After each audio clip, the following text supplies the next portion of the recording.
ನೋಡಿ ಈಗ points table ಕಡೆ ಒಂಚೂರು ಗಮನ ಹರಿಸೋಣ. ನಾವು RCB 3ನೇ ಸ್ಥಾನದಲ್ಲಿ ಕೂತಿರೋದು. ನೆಟ್ ರನ್ ರೇಟ್ ಕೂಡ ಹೆಲ್ದಿಯಾಗಿ ಕಾಣ್ತಾ ಇದೆ 0.48.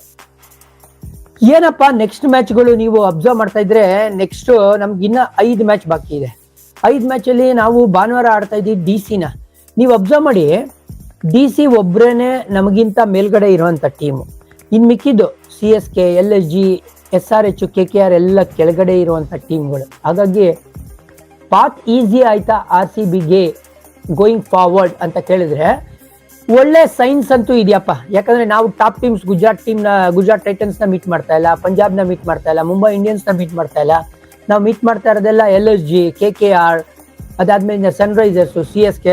DC ಒಂದು ಹೊಡಿಲೇಬೇಕ್ರಿ. ಅವ್ರು ಬಂದು ನಮ್ಮ ಮನೆ ಅಂಗಳದಲ್ಲಿ ಗುದ್ದಿದ್ದಾರೆ, ನಾವು ಹೋಗಿ ಡೆಲ್ಲಿಲಿ ಅವ್ರಿಗೆ ಹೊಡಿಬೇಕು. ಅದನ್ನ ಹೊಡೆದ್ವಿ ಅಂತ ಹೇಳಿದ್ರೆ ಪ್ಲೇ ಆಫ್ ಸ್ಥಾನ ಗ್ಯಾರಂಟಿ. ಯಾಕಂದ್ರೆ ಅದಾದ್ಮೇಲಿಂದ ರಿಲೇಟಿವ್ಲಿ ಈಸಿಯರ್ ಗೇಮ್ಸ್ಗಳಿದೆ ನಮಗೆ. ಹಾಗಾಗಿ ಈ ಹಂತದಲ್ಲಿ RCB very well placed. Not only points table ಅಲ್ಲಿ